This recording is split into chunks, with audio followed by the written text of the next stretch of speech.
September 4 evening. By neck votes recent of the Rivers State. And also simply these breaks.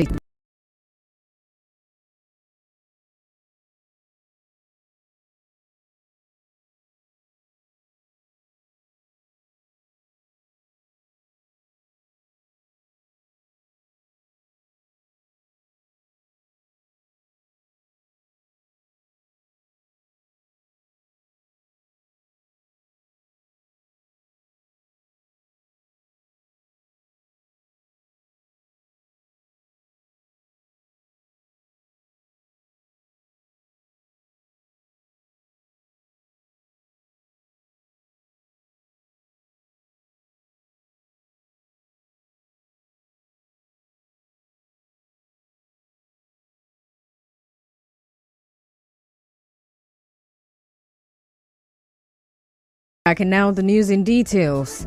Rivers State Governor Siminalayi Fubara has issued a warning to anyone attempting to disrupt the upcoming local government elections scheduled for Saturday to steer clear. Governor Fubara gave the warning when he visited the Rivers State Independent Electoral Commission (RISEC) office this evening. What is important to me is that Rivers State has to be alive. It doesn't belong to anybody. I don't care who nominated you, but do the right thing. That's what is important today. Because if we make a mistake today, it's going to live with us forever. Nobody has a right. This is Rivers State Independent Electoral Commission. It belongs to Rivers State, and I'm the governor. Yes. I'm the chairman. So if there's anything, let me know. I will come here myself, no matter how places it is, policeman that is not authorized. Just let me know. Earlier today, Governor Fubara insisted that Saturday's local government elections will be held and it will be one of the best elections in the state. Our election will hold on the 5th of October. I'm aware, RISEC told me they already had an order mandating them to conduct the election on the 5th and the security agencies to support them. So I think with that order, the election will hold. I might not be a lawyer, but I know that there is something they call first in hand. And since they have the first in hand, we will give them all the necessary support for that election to be conducted. And it will be one of the best elections ever held in Rivers State. Free and fair in this state. Well, this morning, a federal high court in Abuja barred the Independent National Electoral Commission (INEC) from releasing the 2023 voters register to the Rivers State Independent Electoral Commission (RISEC). It comes after an order of a high court in Port Harcourt asked RISEC to conduct the forthcoming local government elections in the state using the 2023 voters register. Well, today, Justice Peter Lifu stopped INEC from releasing that voters register to RISEC. Now, the court also barred the Inspector General of Police and the Department of the State Services from providing security.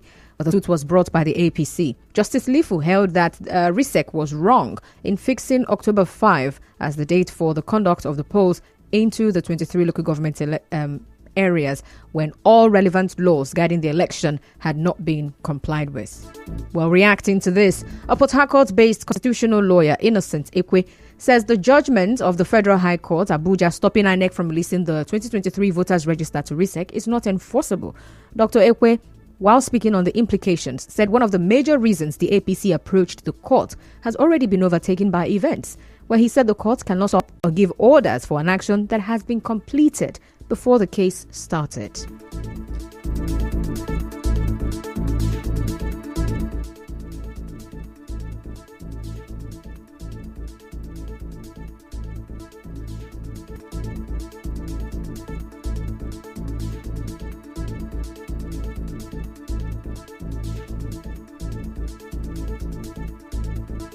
You grant an injunction against an act that already happened and is already completed. Because injunction cannot lie against an act that has already taken place. Injunction lies against acts that are about to occur that will be injurious to the applicant. Therefore, the judgment that was delivered restraining a completed act, an act that have already occurred and have already taken place, is a nullity and is of no effect. No court for the emphasis in this country has jurisdiction to restrain the conduct of election. They should not attempt such a judgment.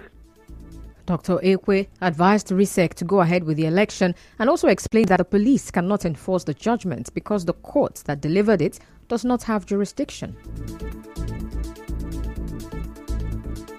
The Electoral Act statutorily prohibits any court in this country from granting an injunction to restrain or stop an election that has been duly scheduled to be conducted. And Supreme Court has defined an order granted without jurisdiction as an order that never existed, never made. So there is nothing to be obeyed. The police, OC legal, in every state command of the police, they should check the Electoral Act and see express provision of the Electoral Act. Well, recall that the chairman of RISEC, retired Justice Adolphus Enebeli, said the commission had already taken delivery of the voters' register before the suit started over the conduct of the 5th October local government elections. In another development, the chiefs and elders of Emogan clan in Aminiboko said they have endorsed the Action People's Party APP chairmanship candidate Vincent Ruben Obu as their preferred candidate for the upcoming local government elections in Rivers State. Well, during a civic reception at Aminiboko, the traditional headquarters of Emogan clan, over the weekend, a chief in the community and the leader of the simplified movement in Abu Odual, Waris Ali, expressed confidence that APP candidate Vincent Ruben Obu will bring development to Abu Odual if elected. He also assured Emogan chiefs and elders that the Emogan chiefs and elders will mobilize the clan to support the APP in the upcoming local government elections on Saturday. I am Chief Waris Ali, a community chief and simplified elder, leader. The choice of Honorable Vincent Ruben Obu as the next executive chairman of Abu Odual government area is not misplaced. He's a tested and proven technocrat, human capacity developer, and astute resource manager. Let us vote him to turn our fortunes and future to the level we have always dreamt of. On her part, Doris Oyil, who spoke on behalf of the women, described Mr. Vincent as a man with proven record of development and also has the capacity to turn around Abu Odual for better.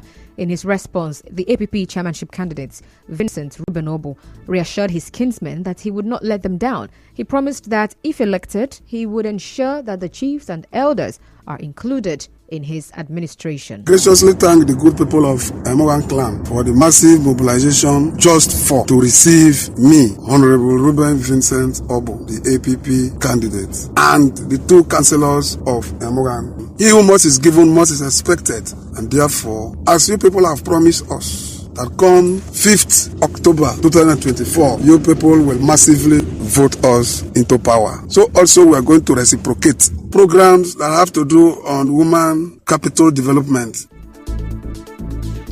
Correspondent Emeko Tuka reports that the APP chairmanship candidate Vincent Ruben Obu also promised to pay bursaries to students of Abu Odual who are in tertiary institutions. Moving on, Governor Siminalayi Fubara says he's not too impressed with the speed of work at the main Trans-Calabari Road. Governor Fubara said this today when he visited the project. He said he has directed the contractor handling the project to speed up work to ensure timely completion.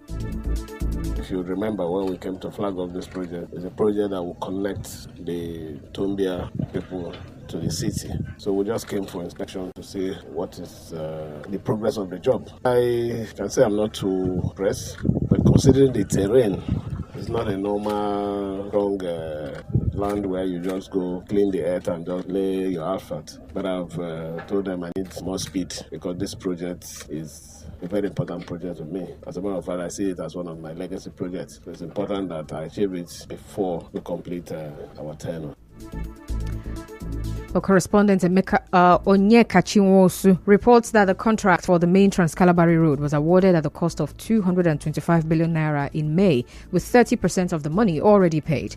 The road is expected to be completed in 32 months. Still to come, woman accuses neighbor of stealing baby in Rivers State. Stay tuned.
Welcome back, and now to Independence Day stories. President Bola Tinubu will make a nationwide broadcast at 7 a.m. tomorrow. A special advisor to the president on information and strategy, Bayo Onanuga, made this known in a statement, saying the broadcast is part of activities to commemorate the 64th independence anniversary of Nigeria. Meanwhile, some residents of Port Harcourt say the country is not in a state to be celebrated amidst the ongoing hardships. Speaking to our correspondent, they suggested that rather than celebrating, Nigerians should gather in large numbers to protest against poor governance and widespread poverty.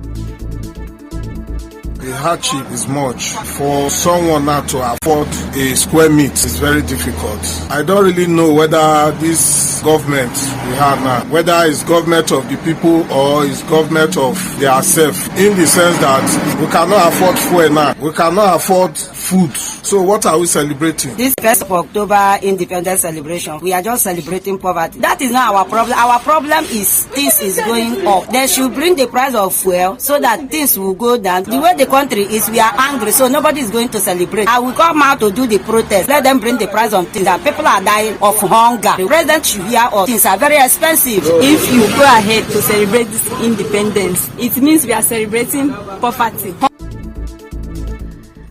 Meanwhile, the Assistant Inspector General of Police in charge of Zone 7, AIG Benneth Igwe, says no form of protest or procession from any group will be allowed in Abuja. While speaking in an interview, Mr. Igwe said that some groups are planning to go against the law by embarking on an unauthorized protest in the FCT. He said the police command has not received any letter or application for any protest. Well, it comes as organizers say there is no going back on the 1st October protest, and the protests are expected to take place across states in the country. Away from that, a woman, Hope Sunday, is accusing her neighbor, identified as Erica, of disappearing with her 6-month-old baby, Lucky Sunday, at their residence on Aneke Lane, Mautu Diobu, in Port Harcourt City local government area of Rivers State. Now, it was gathered that Erica had only lived in the compound for 2 months before the incident happened. In an interview with our correspondent, Mrs. Sunday explained that on Sunday, Erica asked to carry the baby so she could focus on washing her clothes. And she noted that this was not the first time she had allowed Erica to hold her baby.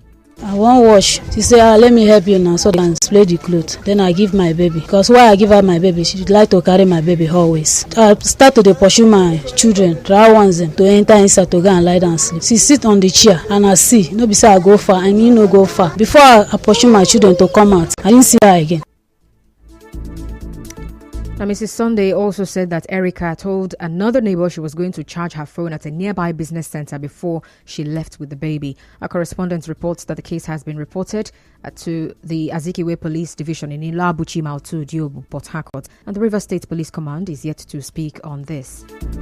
Away from that, the national president of the Independent Petroleum Marketers Association of Nigeria, IPMAN, Abubakar Maigandi Shatima, has rolled out measures to revive moribund petrol stations in Port Harcourt. Speaking during a working visit to Rivers State, Mr. Maigandi Shatima assured that IPMAN is collaborating with relevant stakeholders to ensure product availability and affordability across the nation. All IPMAN members, today IPMAN is one. And I will assure you, this office will be rehabilitated very soon. All our marketers will go back to their normal business. The whole filling station will start functioning properly. Apart from Angote, I know the second refinery that will come is Port Harcourt Refinery. And after Port Harcourt Refinery, I know the Warri Refinery too will be in order. Immediately when we can be able to refine the product in our country, the product will be available. And when there is availability, there is affordability. Now, on his part, the state chairman of IPMAN, Tekena Ibaki, expressed gratitude to the national executive for unifying the association. He also appreciated the Amayanabo of Okochiri Kingdom, Ateketom, for his role. IPMAN is one body. There is no authorized, unauthorized branches any longer today in IPMAN. The time where Tom, Dick, and Harry comes with different notions, different ideology, distorting the process is a thing of the past. My amiable president here, in his own wisdom, came with a mantra that he must unify all the ends of IPMAN and make them one body. And today, with the help of God, he had succeeded. The news continues after this break. Stay tuned.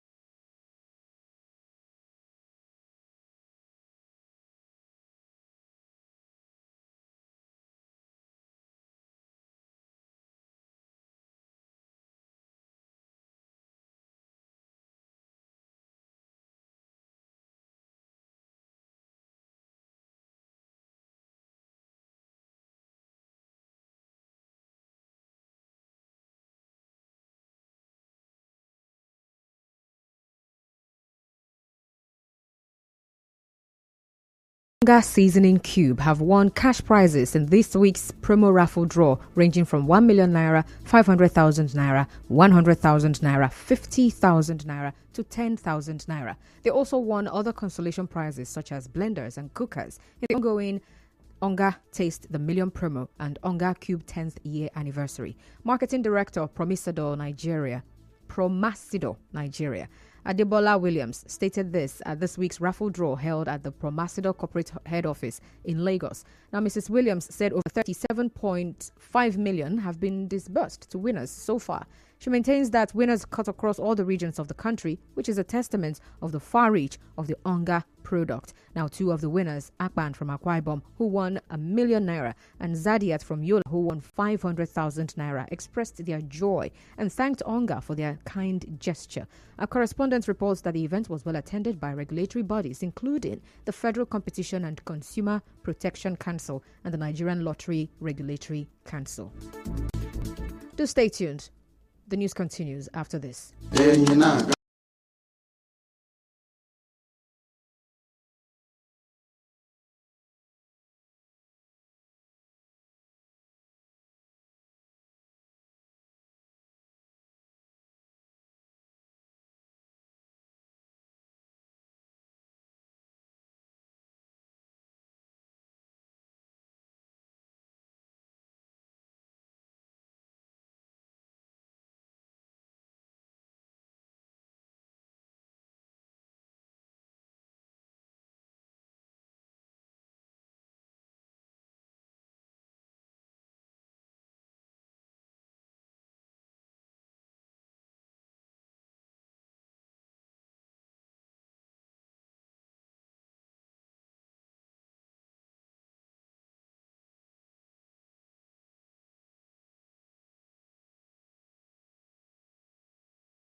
U.S. Republican presidential candidate Donald Trump, at his Florida golf course, has pleaded not guilty to the charges in a federal court. In addition to the attempted assassination of Mr. Trump, Mr. Ruth has been charged with 2 firearms offenses. And that's the news this evening. But before we go, let's take a look at highlights. You heard that Rivers State Governor Siminalayi Fubara has warned those planning to disrupt Saturday's local government elections to stay away. President Tinubu will address the nation tomorrow by 7 a.m. On the foreign scene, the suspect in Trump assassination attempt has pleaded not guilty. The news was edited by Martha Okere.